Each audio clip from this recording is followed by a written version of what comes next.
على سيد الرسل وخاتم الأنبياء أما بعد فأعوذ بالله من الشيطان الرجيم بسم الله الرحمن الرحيم يا أيها الناس قد جاءتكم موعظة من ربكم وشفاء لما في الصدور وهدى ورحمة للمؤمنين قل بفضل الله وبرحمته فبذلك فليفرحوا هو خير مما يجمعون وقال النبي صلى الله عليه وسلم خيركم من تعلم القرآن وعلمه صدق الله العظيم وصدق رسوله النبي الكريم ونحن على ذلك من الشاهدين والشاكرين والحمد لله رب العالمين. درود شریف پڑھیں. اللهم صل على محمد وعلى آل محمد كما صليت على إبراهيم وعلى آل إبراهيم إنك حميد مجيد. اللهم بارك على محمد وعلى آل محمد كما باركت على إبراهيم وعلى آل إبراهيم إنك حميد مجيد. بزرگان محترم و برادران عزیز، یہ تقریب ختم قرآن کی تقریب ہے اور اس تقریب میں مشکاہ شریف کا بھی ختم ہوگا. لہذا دنیا میں اس سے کوئی اور مبارک تقریب نہیں ہو سکتی کہ جس کی نسبت ختم قرآن کی طرف ہو یا نبی کریم صلی اللہ علیہ وسلم کی حدیث پاک کی طرف ہو. اگر کسی ایک بچے کا ختم قرآن ہوتا تو اس تقریب کے مبارک ہونے کے لیے یہی کافی تھا، لیکن یہاں ایک نہیں، دو نہیں، کئی بچوں کا ختم قرآن ہے. لہذا اس سے زیادہ مبارک تقریب اور کوئی تقریب نہیں ہو سکتی، اس لیے کہ قرآن پاک اللہ کی نعمتوں میں سب سے بڑی نعمت ہے. ویسے تو اللہ پاک کی بے شمار نعمتیں ہیں اور ہر نعمت پر اللہ کا شکر ادا کرنا واجب ہے، لیکن ایک انسان جب اللہ کی نعمتوں کو شمار نہیں کر سکتا تو شکر کیسے ادا کرے گا؟ اور ان نعمتوں میں سب سے بڑی نعمت جو ہے وہ قرآن پاک کی نعمت ہے. اسی لیے اللہ پاک ارشاد فرما رہے ہیں هو خیر مما یجمعون، کہ دنیا کی جتنی نعمتیں ہیں انسان جن کو جمع کرتا ہے یہ ان میں سب سے بڑی نعمت ہے. اور اس کی وجہ کیا ہے؟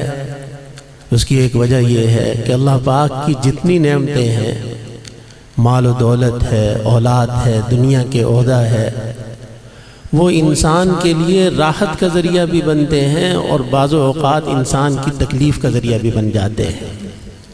آپ دیکھیں کسی انسان کے پاس دولت ہے تو یہ اللہ کی بہت بڑی نعمت ہے، اس لیے کہ اللہ پاک اس مال کے ذریعے، اس دولت کے ذریعے وہ اللہ کو راضی بھی کر سکتا ہے.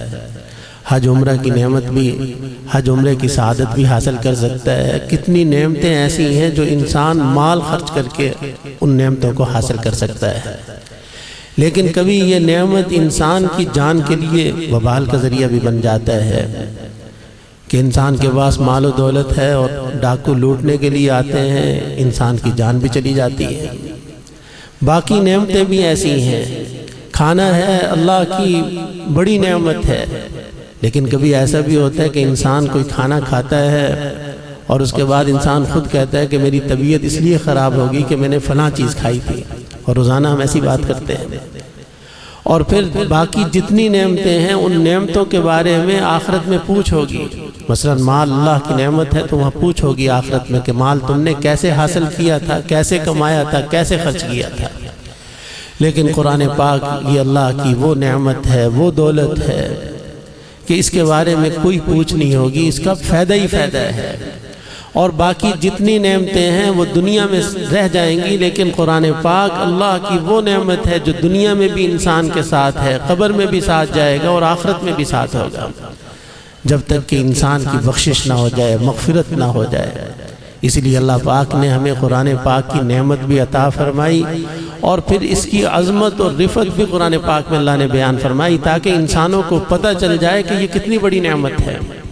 اس لیے اللہ پاک ارشاد فرماتے ہیں فَمَا قُلْ بِفَضْلِ اللَّهِ وَبِرَحْمَتِهِ فَبِذَلِكَ فَلْيَفْرَحُوا هُوَ خَيْرٌ مِّمَّا يَجْمَعُونَ، کہ دنیا کی جتنی بھی نعمتیں ہیں ان سب سے بڑی نعمت یہ قرآن پاک کی نعمت ہے۔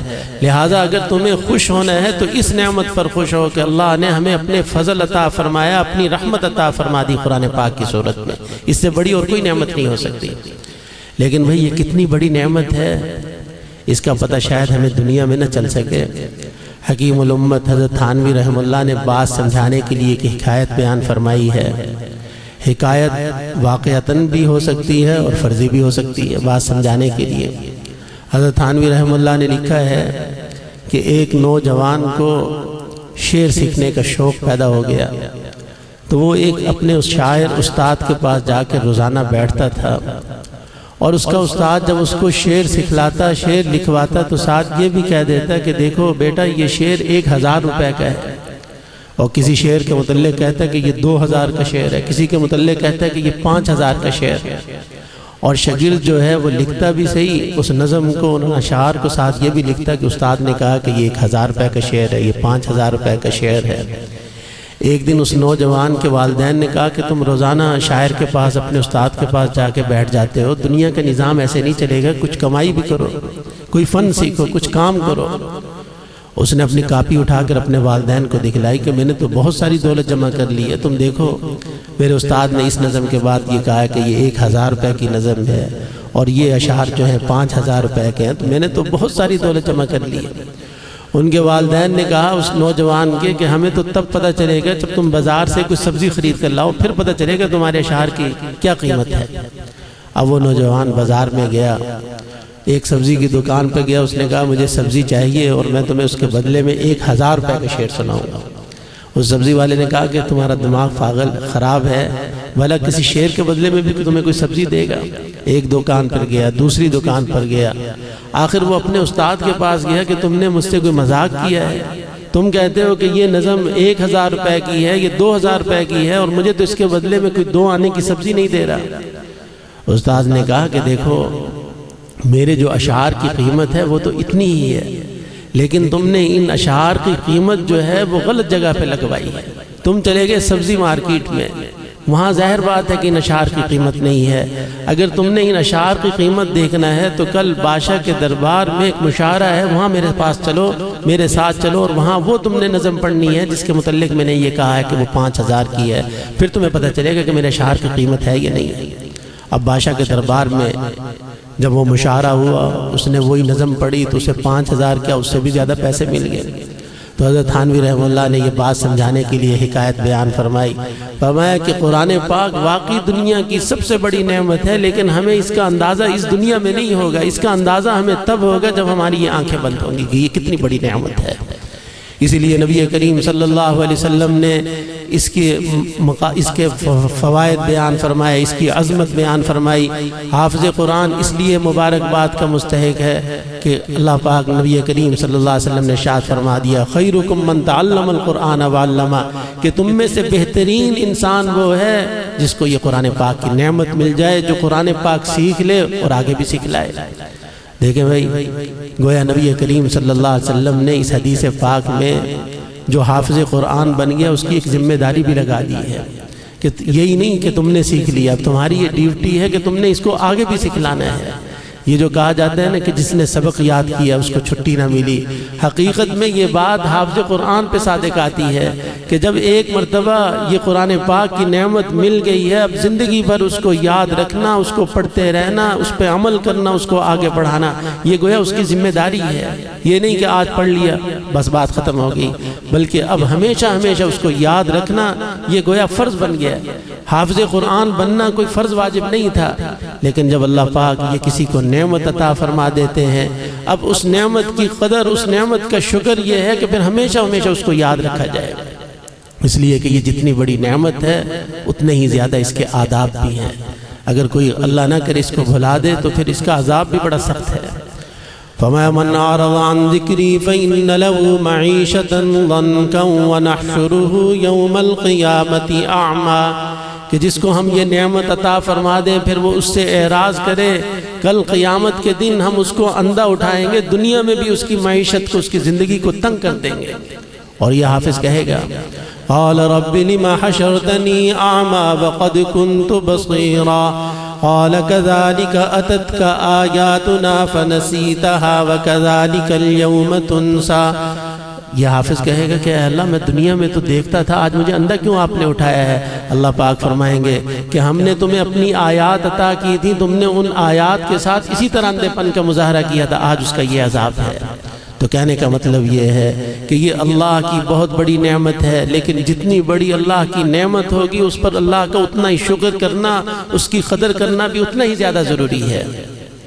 تو نبی کریم صلی اللہ علیہ وسلم نے ارشاد فرمایا خیرکم من تعلم القرآن وعلمہ، کہ تم میں سے بہترین انسان وہ ہے جس کو اللہ پاک قرآن پاک کی دولت عطا فرما دے۔ آپ صلی اللہ علیہ وسلم نے ارشاد فرمایا کہ اگر کسی انسان کو اللہ پاک قرآن پاک کی نعمت عطا فرما دے اور پھر وہ کسی انسان کو اپنے سے بہتر سمجھے جس کے پاس کوئی اور نعمت ہو، تو فرمایا اس نے اس نعمت کی ناقدری کی ہے۔ گویا نبی کریم صلی اللہ علیہ وسلم نے بہترین انسان، بہترین لوگ ان کو قرار دیا ہے جن کے پاس یہ قرآن کی نعمت ہے، قرآن کی دولت ہے۔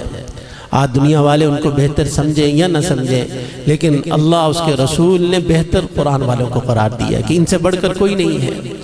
اور پھر خود نبی کریم صلی اللہ علیہ وسلم نے ارشاد فرمایا انما بعثت معلما، کہ اللہ نے مجھے دنیا میں معلم بنا کر بھیجا ہے، استاد بنا کر بھیجا ہے۔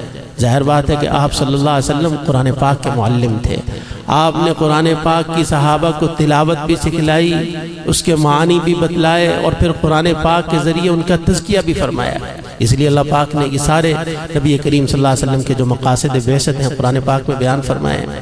فَمَا لَقَدْ مَنَّ اللَّهُ عَلَى الْمُؤْمِنِينَ إِذْ بَعَثَ فِيهِمْ رَسُولًا مِّنْ أَنفُسِهِمْ يتلو عليهم آياته ويزكيهم ويعلمهم الكتاب والحكمة وإن كانوا من قبل لفي ضلال مبين، کہ نبی کریم صلی اللہ علیہ وسلم کو اللہ نے جو دنیا میں بھیجا ہے، آپ کا ایک مقصد قرآن پاک کی آیات کی تلاوت سکھلانا تھا صحابہ کرام رضوان اللہ علیہم اجمعین۔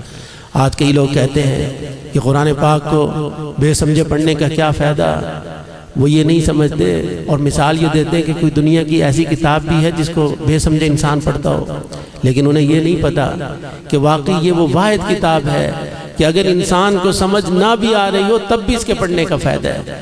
اس لیے کہ دنیا میں کوئی ایسی کتاب بھی ہو، کوئی ایسی کتاب ہے جس کا سننا عبادت ہو، جس کا دیکھنا عبادت ہو، جس کا چھونا عبادت ہو، جس کا بوسہ لینا عبادت ہو، یہ واحد وہ کتاب ہے۔ اسی لیے نبی کریم صلی اللہ علیہ وسلم نے ارشاد فرمایا کہ میں یہ نہیں کہتا کہ الف لام میم ایک حرف ہے، آپ نے فرمایا جو الف لام میم کہتا ہے اس پر اس کو 30 نیکیاں ملیں گی۔ الف الگ حرف ہے، لام الگ حرف ہے، میم الگ حرف ہے، اور علماء نے لکھا ہے کہ نبی کریم صلی اللہ علیہ وسلم نے مثال بھی ایسی دی الف لام میم جس کا مطلب کا اللہ اس کے رسول کو بتایا، ہمیں پتہ ہی نہیں ہے۔ معلوم ہوا کہ قرآن پاک کی آیات کی تلاوت یہ بھی قرآن پاک کا ایک حق ہے، جب اس کو پڑھا جاتا ہے تو اللہ پاک اس پر اس کو ثواب عطا فرماتے ہیں۔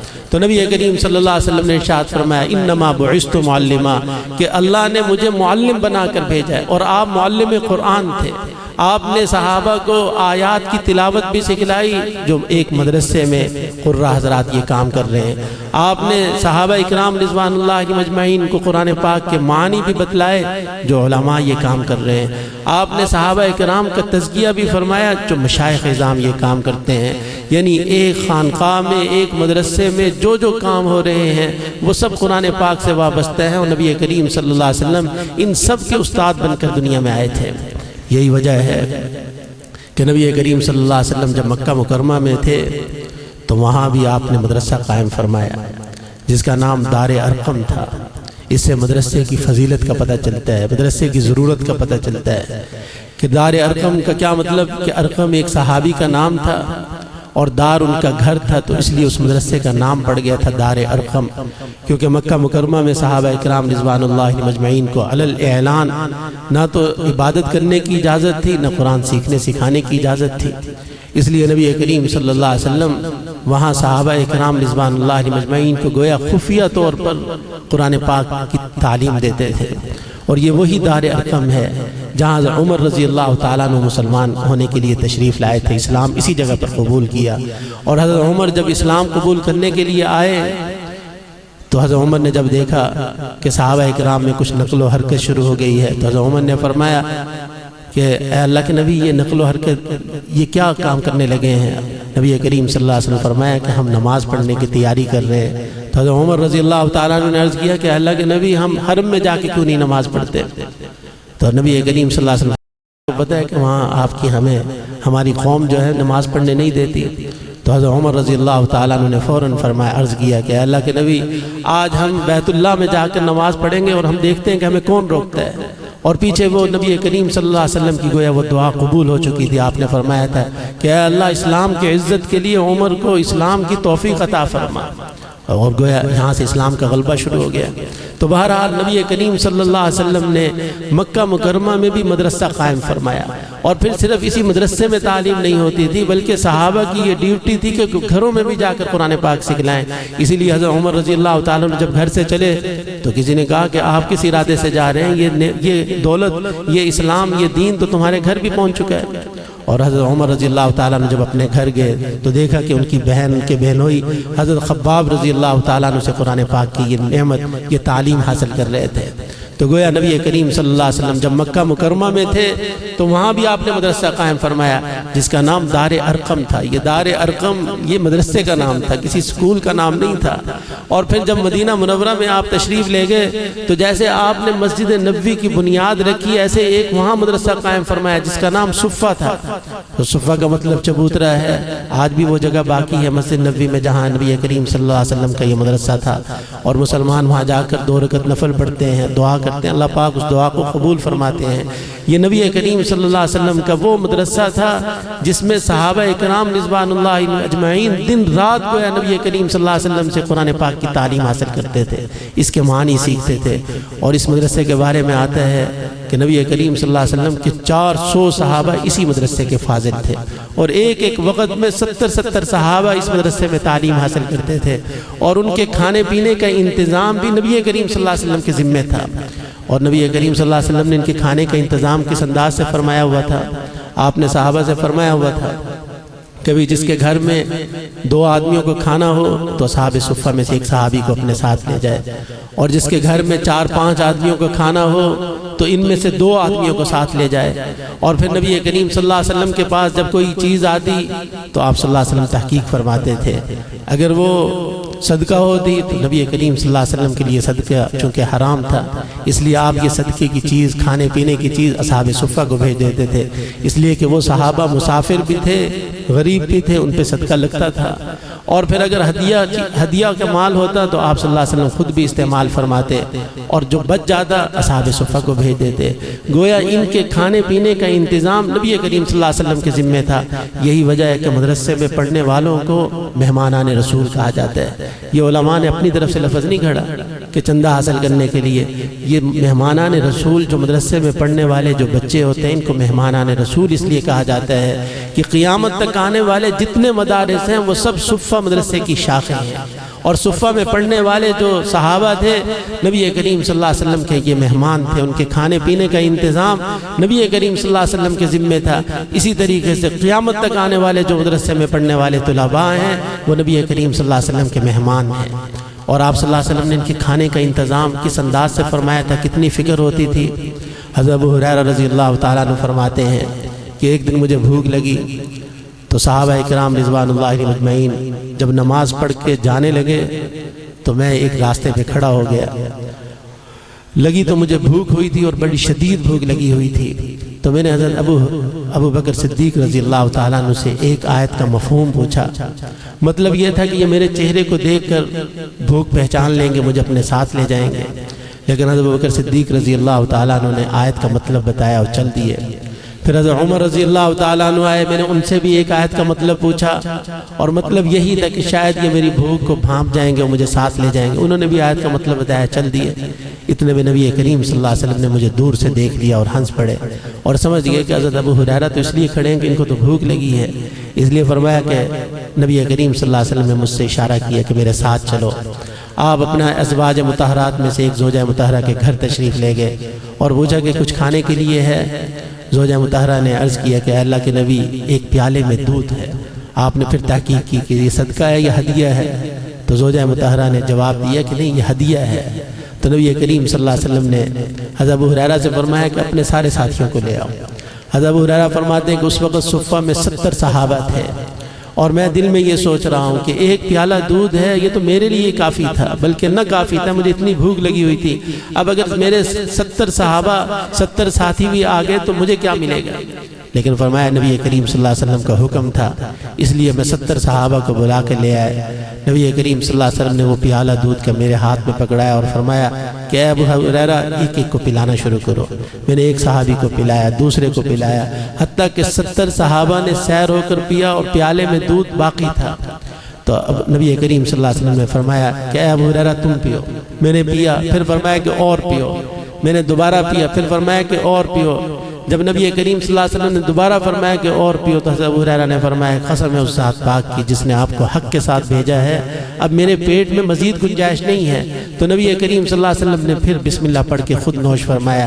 اس سے پتہ چلا کہ نبی کریم صلی اللہ علیہ وسلم کے ذمے تھا صحاب صفہ کے کھانے کا انتظام اور آپ اس کی باقاعدہ فکر کرتے تھے.